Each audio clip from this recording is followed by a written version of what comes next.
And welcome back to the LinkedIn Logs. I'm your host, Chad White. If you didn't know, this is the jobs podcast for the website cpluscomedy.com. Like I just said, it's a website. Go there. Welcome back in episode 80.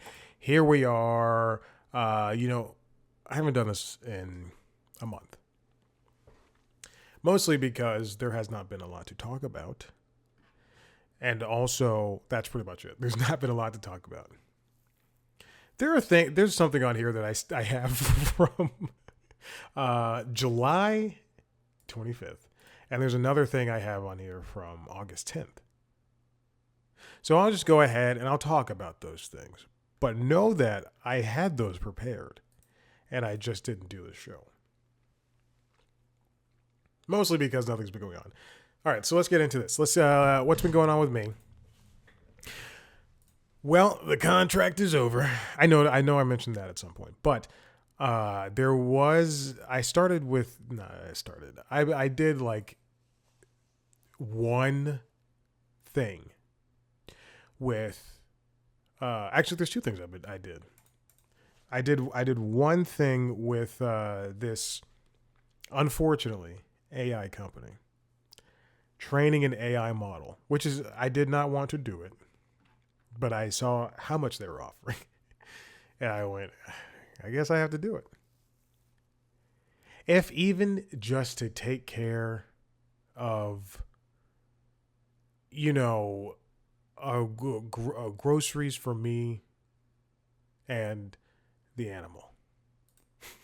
The tiger behind me.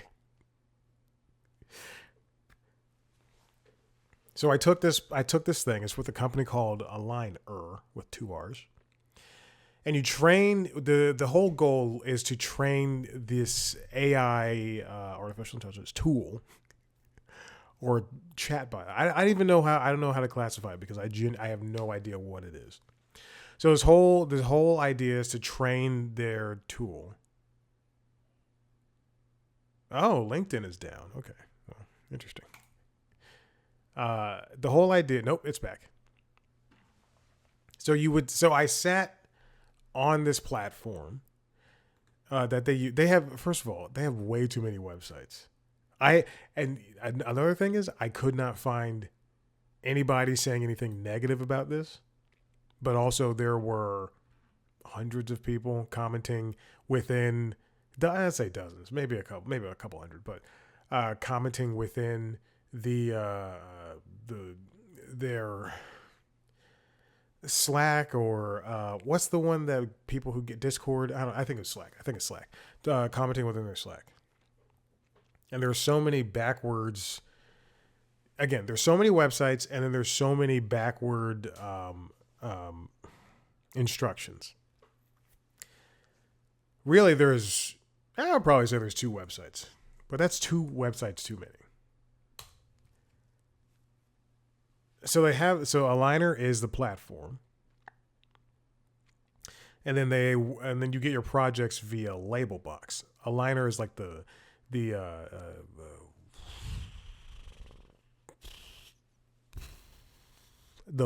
not landing page, but it's a place where you do tests. So you would sit down and say, what are you good at? Okay, well, I'm good at writing. I'm good at other things, but it's mostly writing. Then they give you these recommended assessments, and they're all going to be 20 minutes long. And so they have one that's like communications, technical writing, communications, nonfiction writing, communications, documentation. So different ones. And then they have a chart with your earnings.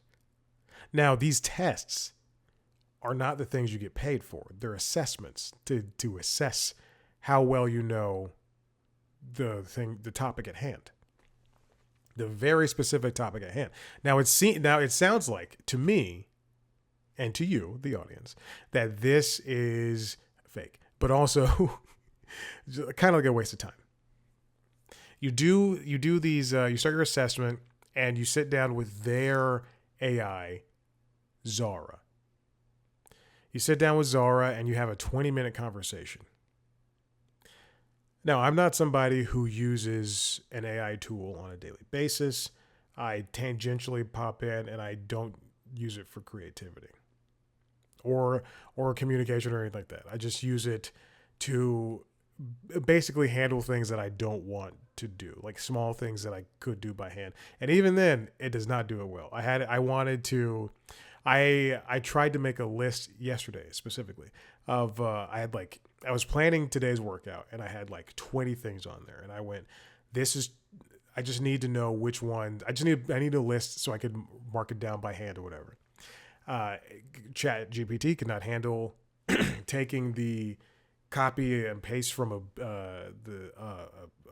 my app, my workout app of choice. So I had to write everything down in the Notability app on iPad, just by hand. I didn't have to write it down, but I chose to do that. Because, you got to use these pencils and these pens. Samsung, I have this S25 Ultra now, and they take away things you can do with the pens. So now I'm out here pulling out the pen at least once a day, pretending to write something. But I was on the iPad when I did that. Anyway, you sit down with Zara and you have a conversation, and she is this AI bot. It's a woman's voice, but an AI bot or a female presenting. But it's an AI bot, and you have a 20-minute conversation, and there's a back and forth. You answer its questions. Zara will say something along the line, and there'll be a huge preamble. I'll look at this this nonfiction writing, and I'll make up a question. Whenever there's a student in a class, like if you were to pretend you were a teacher, if you're a student in a class, if you had students in your class and one student didn't understand how nonfiction, was different from fiction, please state that. And then you would state that, and then Zara would bounce back with, "That's right. You're comparing and contrasting this and that." You're like, "Oh my God, like that makes sense." Yeah. And then if you do well at it's not even about doing well. There's no graded response, because I did one assessment that I had to take, and also you have to take assessments if you want to be placed in projects. So if I'm not good at technical writing for communications, I have to go through this conversation for 20 minutes and be like, "Hey, I don't understand. And then she'll be like, "Let me rephrase," or it'll be like, "Let me rephrase." So if you're placed in a project, you're placed in a project. It doesn't mean that you're necessarily getting the project, at least from my understanding. For the past, the only two active ones I have are Rainforest Audio, English auditioning, and Gravity Audition, English US Human Evals Response. And you're given a task of labeling, and they're both, in production or not in production. They give you the pay rate for the first one, Rainforest Audio. It says $25 an hour. Roughly what it is they're all different, but for this Rainforest Audio one, you were tasked with labeling if the AI gave you a correct answer or not. So you would ask it questions that you were given, there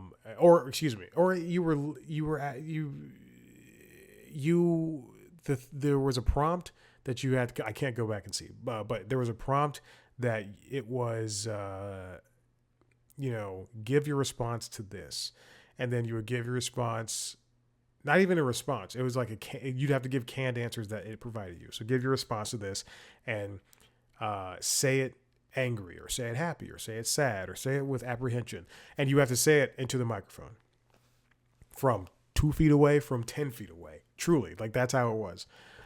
And the thing would pick it up, the AI tool would pick it up, and then it would write down what you said.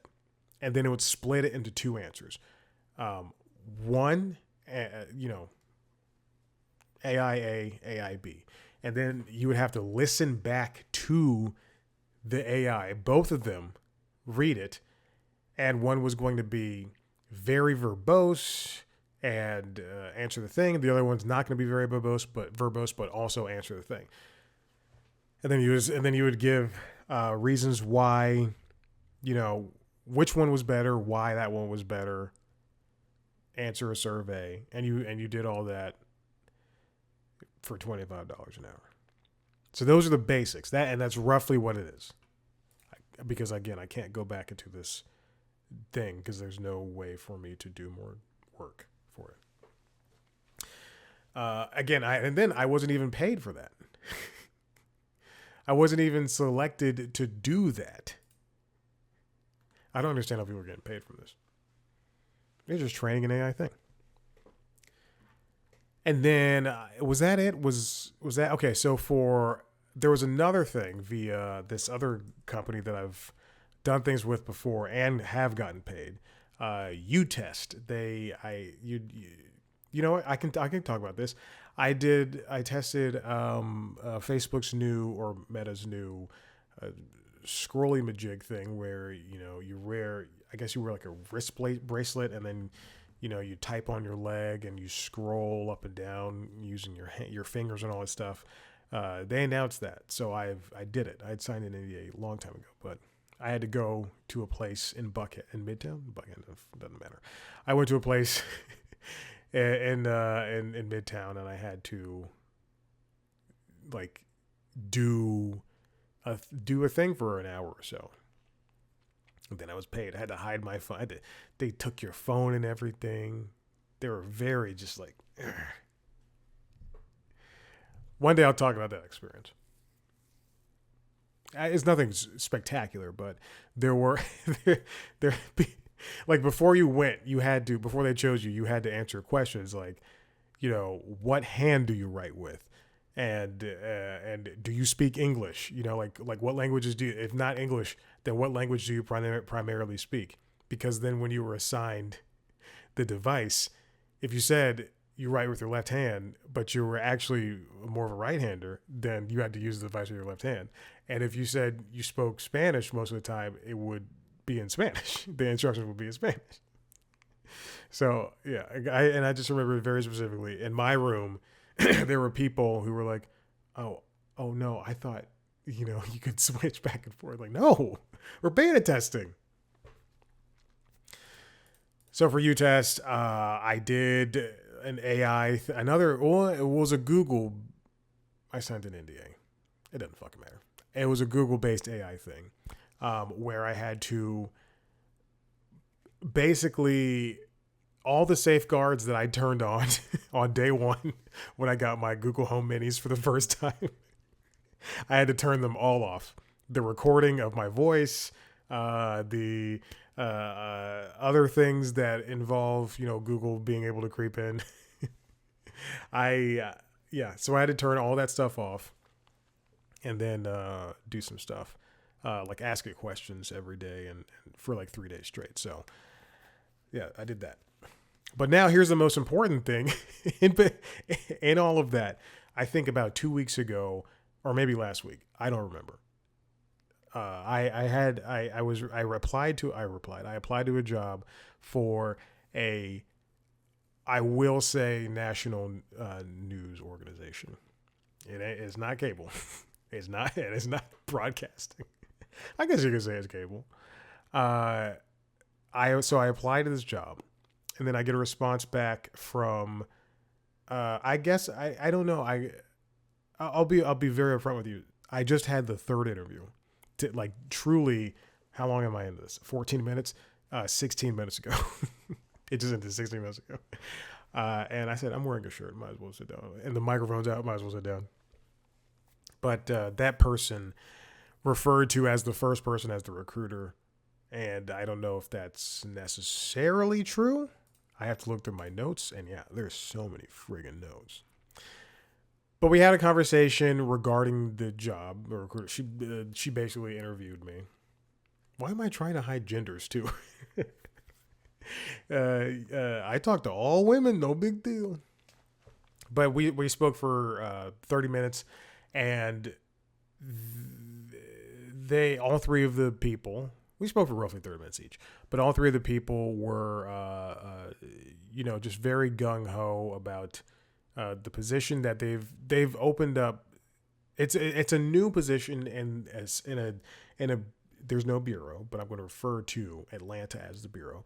But there's a new position in this new bureau that they're opening up, and they're only hiring like 5 people, including an EP. Yes, I was correct. So hiring like 5 people, including an EP, and They have, it's all via, and I'll talk about it. I think I'm 90% sure I'm getting, not, I don't think. I'm 90% sure they're going to hire me. We'll see what happens. I've been led astray before. But they have a lot of networks and bureaus. It's basically local news in a local news in a national format.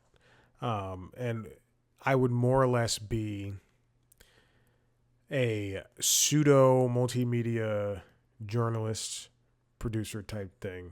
Basically, writing and shooting news for local, but also national, because they do have national, and just daily newscasts. And I'd be doing it all on my own.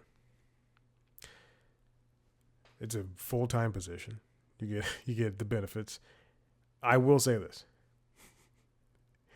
for someone like me, who, as you all know, my resume, I worked at WXIA, NBC News, in 2016, and then the Weather Channel, and then EW Scripps, and then Cartoon Network, and then CNN. And in between, I've had a lot of small, not good jobs or projects. And in between all that, I've been running the portfolio that is C Plus Comedy. This amount of money that they're looking to pay for a full-time position for news, for someone who has 10 years of experience at at major companies, and 12 years of running, also C Plus Comedy's 12, happy birthday, just turned 12 2 weeks ago, as well as 12 years of running a portfolio, longer than any of these TikTokers, these mental healthers, any of these other, even these celebrities. The amount that is on the table is so, and I'm gonna use this word, pitiful. It is so pitiful. It is so small. But again, since CNN, and even before that, I've been so unable to find a position, even like a part-time position at a restaurant. Don't be one of those people on LinkedIn that's like, you should go to the Walmart. No, these companies, these stores, they don't want to hire you, these restaurants, because they assume that you're just going to leave them in 2 weeks. And buddy, if I could, I would. The job market is rough. Do not leave your jobs. I don't care how unhappy you are. Don't do it. It's so small. It's so small. So they're looking to launch this bureau in October. And they're looking to finalize the hirings by late September to early October. The news coverage would be all of Atlanta, including the suburbs, with decent hours, 8 to 5, 9 to 6. You know me, I don't enjoy working shifts. I like doing my thing, baby. And yeah, that's pretty much it. They would provide, I'll talk about this. They would provide a phone, an iPhone, a gimbal. It better be 17 Pro, Pro Max. We only get the biggest and the best in this house.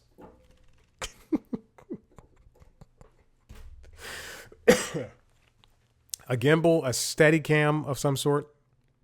Yeah, a gimbal. A wireless lav microphone, or just a wireless mic. A car, because they don't have a physical space, and they're not going to pay you to use your mileage. And a MacBook with Premiere on it. You'd also be cutting vertical, I assume, for Instagram, because it just says Instagram on here, and I'm almost positive we have that. I took a writing test. I spoke to the managing director, and then today's interview was with the vice president of but she was a vice president. And they all seemed pretty ready to take, to have me join the team. There are on-camera possibilities, but and this was specified today. And again, I would tell you the same thing I told the young lady who I spoke to today, the vice president. There are on-camera opportunities, she said, but don't expect it to be every day for every story. It would just be for one story once a month. I fully did not expect that to even happen. I just thought I would shoot packages and then it'll be on a news thing at least once a day. And it would truly just be like a package, like a 45-second story, a minute-long story. That's great. So at least I have that. I don't think I want to talk about these two stories. Well, I'll move on to that. Okay, hold on. All right, this next thing comes from Katie Kilkenny of The Hollywood Reporter. The Pitt Production Assistants launched landmark unionization drive. It's not often that you hear about one show or one movie or one very hyper specific thing launching a union, but it's great that for a show like The Pitt that is so, health worker forward and health worker conscious, that these PAs can use that kind of leverage to say, this is one of the biggest shows of the past year, the past television season.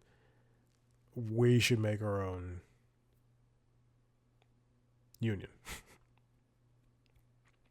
So the PAs and assistants are unionizing. And this is the first time ever that this has ever happened, says the Production Assistants United organizer Ethan Ravens, who, like other leaders in the movement, is a production assistant himself. It's huge. The group is affiliated with the Hollywood Laborers Union, LIUNA Local 724. It's targeted a little under 20 workers on the show, including all production assistants and other on-set support staffers like personal and executive assistants. Again, this is such a huge thing. Production assistants and personal assistants are usually the bottom of the rung on the ladder. They can be mistreated. They can be talked down to. They're some of the first people on the set, some of the last to leave. Here, you can see that as the Kilkenny writes here, organizers have pitched a tent outside of a parking structure adjacent to the Warner Bros. Studio lot, where crew members and background actors tend to park. They arrive as early as 4:45 in the morning and leave as late as 8 p.m. at night. Everybody should be recognized.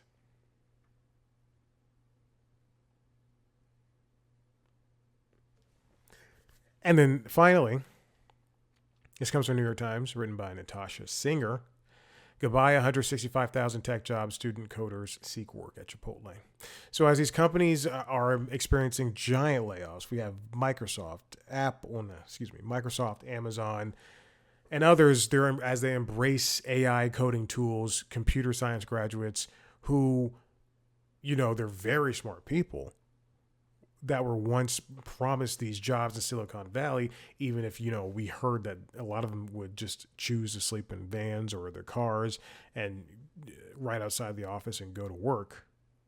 They were once not promised jobs, but like essentially you go to school, you go to code, you go to learn coding at school, you get your degree, and then the world is your oyster. The Silicon Valley world is your oyster. Now they're just opting to get regular jobs that people who aren't coders usually have. Since the early 2010s, a parade of billionaires, tech executives, and even U.S. presidents has urged young people to learn coding, arguing that the tech skills would help bolster students' jobs prospects as well as the economy. Tech companies promised computer science graduates higher salaries and all manners of perks. And again, at Google, for instance, people would be making $100,000. They have free food on the campus and all, and you could play ping pong and hoverboards and all that stuff. But that has since toppled, mostly because these companies are just letting people go left and right. Even as people are learning coding in college, last year, the undergraduates majoring in the field topped $170,000 in the U.S. Excuse me, 170,000 undergraduates majoring in that in the U.S. alone. That's double the 2014 numbers, according to Computing Research Association, a nonprofit that gathers data annually from about 200 universities. But now those promises are essentially gone. Computer science and computer engineering majors are facing some of the highest unemployment rates, 6.1% and 7.5%, respectively, according to a report from the Federal Reserve Bank of New York. That's more than double the unemployment rate among recent biology and art history graduates, which is just 3%.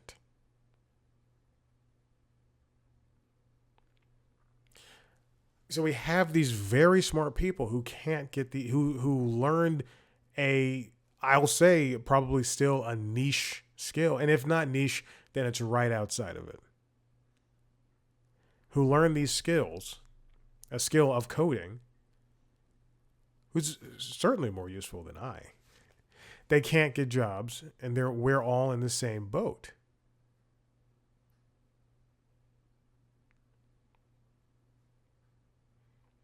Now, again, we were promised you go to college, you graduate, and you get a job. That's what we were promised.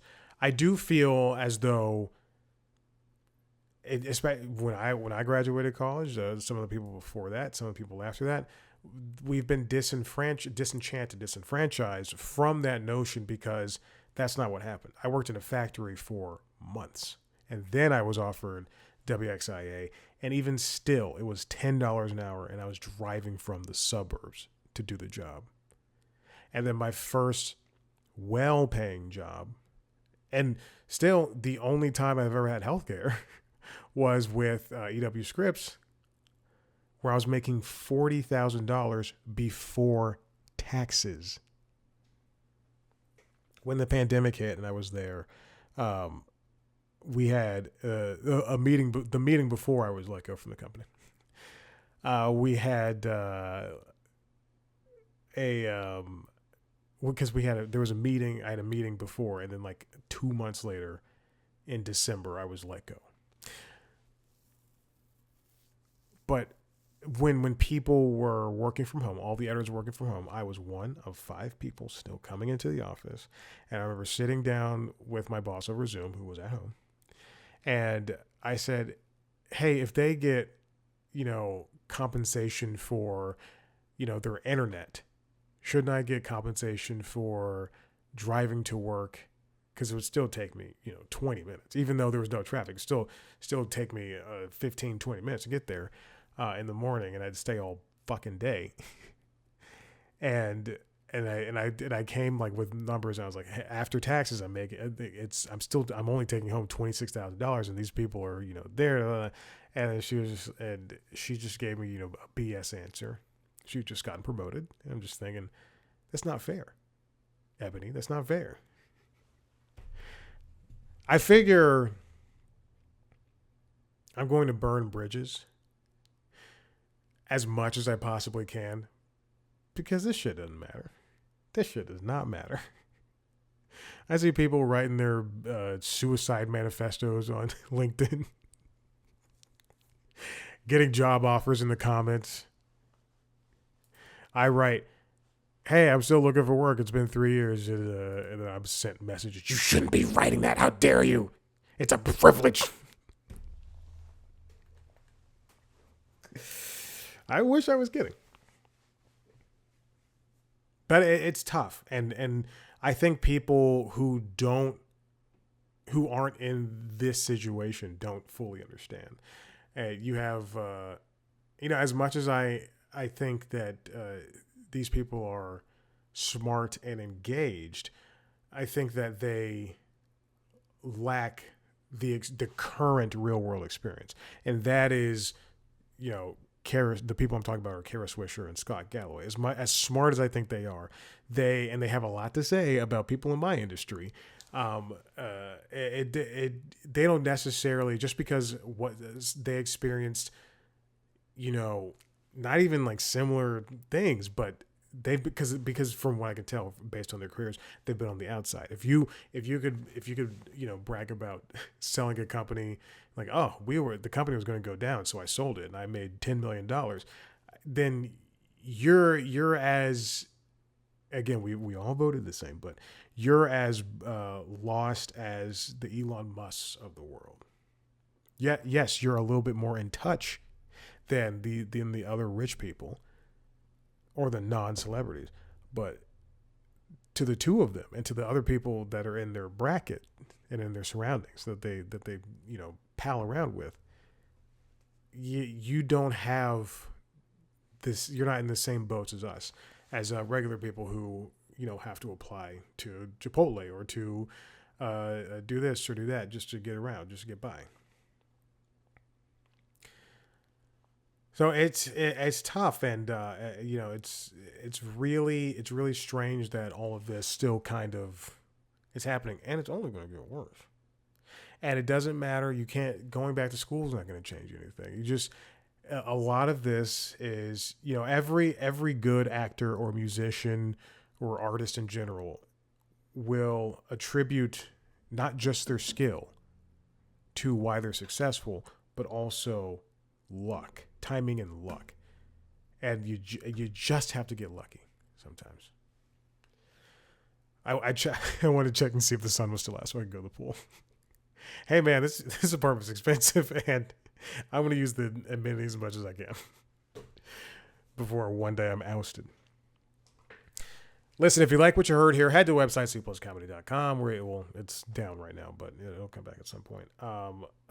If you want to see a video version of this show, go to youtube.com/cpluscomedy, where you can see a video version of the other podcast, Late Night Lately, the Late Night Show, also on hiatus, and the Constitutionals, the Entertainment Business News podcast.